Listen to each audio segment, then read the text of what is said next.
चलिए तो हम स्केचअप में अपने नेक्स्ट क्लास स्टार्ट करते हैं। जैसे कि कल हमने ग्रुप पढ़ा था, आज हम पढ़ने जा रहे हैं कंपोनेंट्स।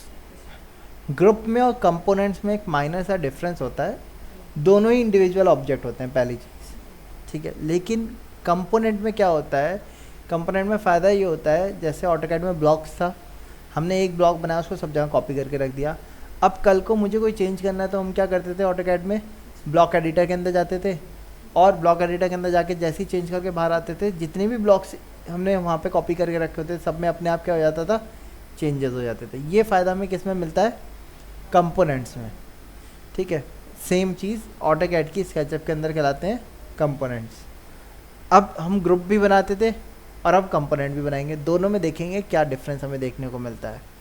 सो मैंने क्या किया, पहले टॉप व्यू लिया, यहाँ से कैमरा को पैरेलल प्रोजेक्शन पे किया, रेक्टेंगल लिया, एक कॉर्नर पॉइंट रेक्टेंगल बना दिया 2x2 का, सॉरी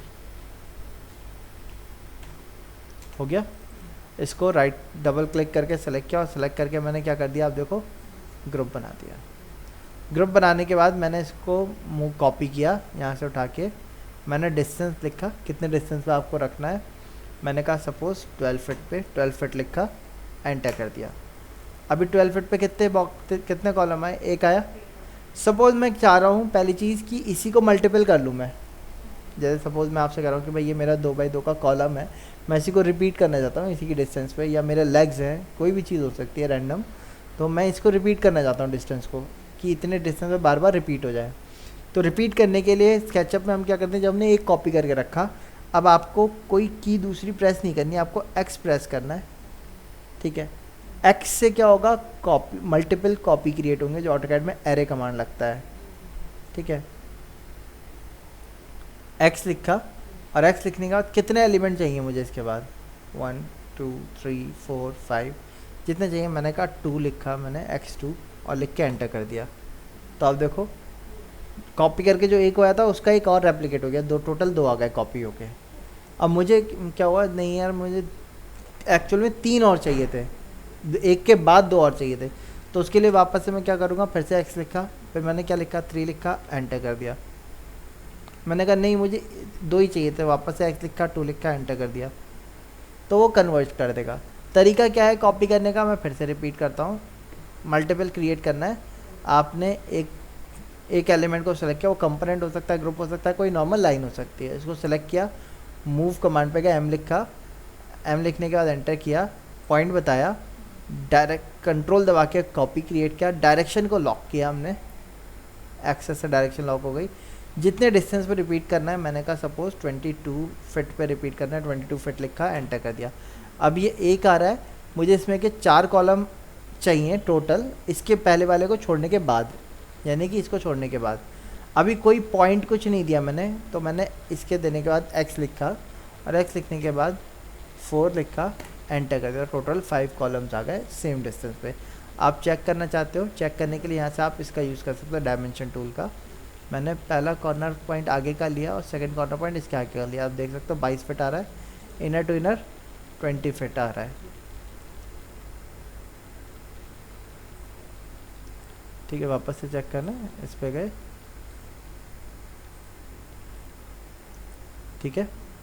सो इस तरीके से हम स्केचअप के अंदर रिपीट कर सकते हैं। अभी ये हमने क्या किया, ग्रुप में रिपीट किया। अब मैं वापस से टॉप व्यू पे जाता हूँ,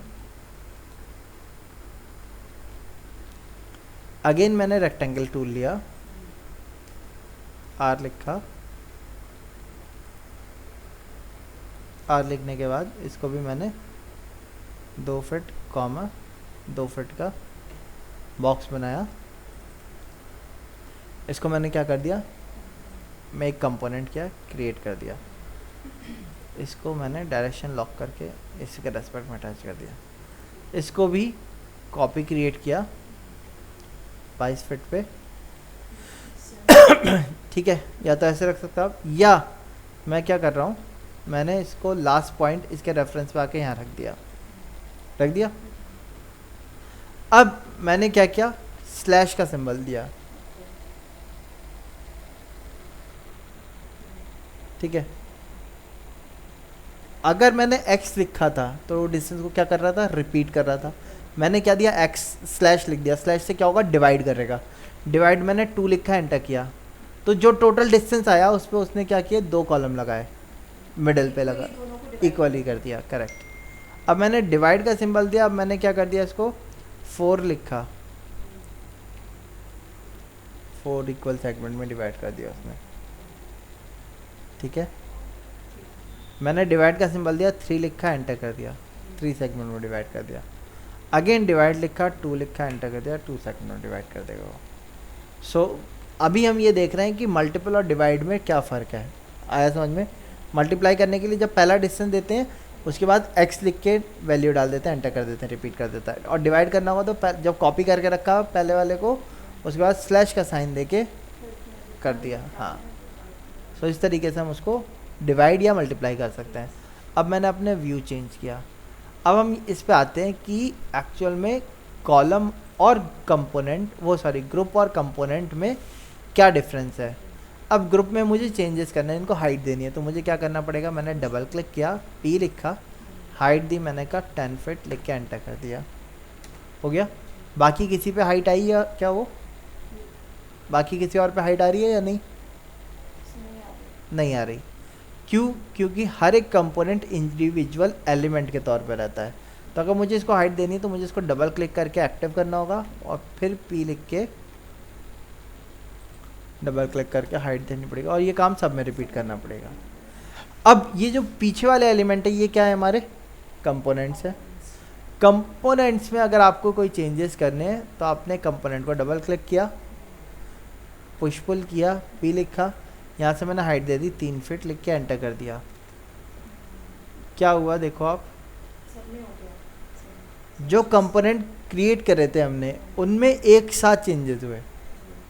अब मैंने कहा नहीं 3 फीट नहीं, मुझे टोटल हाइट 7 फीट 10 फीट चाहिए थी, तो मैंने इसको ऊपर और की तरफ और बढ़ा दिया, कितना, 7 फीट, सबकी लेंथ बढ़ गई। तो ये फ़ायदा किस में होता है हमारा, कंपोनेंट्स में। अच्छा, हाँ, सबको इंडिविजुअली नहीं करना पड़ेगा हमें, ये फ़ायदा होगा हमारा। अच्छा, मैंने इस कॉलम को उठा के यहाँ रखा, इसको मैंने उठा के रेड एक्सेस को लॉक किया, यहाँ रखा, डिवाइड बाय 2 कर दिया, सारे एक ही कॉलम में। मैंने एक को क्लिक किया, पुश पुल किया, सबको हाइट बढ़ा दी, 2 फीट और बढ़ा दी, देखो बढ़ गई सबकी। अच्छा, अब मैं क्या कर रहा हूँ, सपोज मैं चाहता हूँ ये जो बीच वाले कॉलम है इनकी हाइट जो है ये ज़्यादा हो जाए, 10 फीट और बढ़ जाए, लेकिन मैं चाहता हूँ सिर्फ ये दोनों ही बढ़े, बाकियों में कोई चेंजेस ना आए। तो ऐसे में हम क्या करते हैं, दोनों कंपोनेंट्स को सेलेक्ट किया, सेलेक्ट कंट्रोल दबा के ही होगा या शिफ्ट के साथ होगा। सेलेक्ट करने के बाद हमने इसको राइट क्लिक किया, राइट क्लिक करने के बाद कंपोनेंट में हमें नेक्स्ट फीचर मिलता है मेक यूनिक। देखो मेक यूनिक पे जाके जैसे मैंने क्लिक किया, मेक यूनिक से क्या हुआ, कोई फ़र्क दिखा अभी क्या, ये अलग हो गए, ये वाले दोनों कंपोनेंट जो है इस इन चारों कंपोनेंट से जुदा हो गए, अलग हो गए। अब क्या है, आप एक कंपोनेंट को डबल क्लिक करोगे, पुश पुल पे गए, मैंने इसको हाइट दे दी और 10 फीट की, तो आप देख सकते हो ये दोनों कंपोनेंट्स में चेंजेस हमें देखने को मिले, बट बाकी में चेंजेस नहीं मिले। सो ये फ़ायदा होता है हमारा किस चीज़ का, कंपोनेंट्स क्रिएट करने का। बताइए क्लियर है। अब आगे चलते हैं हम अपने टॉपिक पे। ये थे हमारे ग्रुप्स और कंपोनेंट की स्केचअप में कैसे ग्रुप्स कंपोनेंट बनाना है और उनके साथ साथ उसको डिवाइड और मल्टीप्लाई कैसे करना है।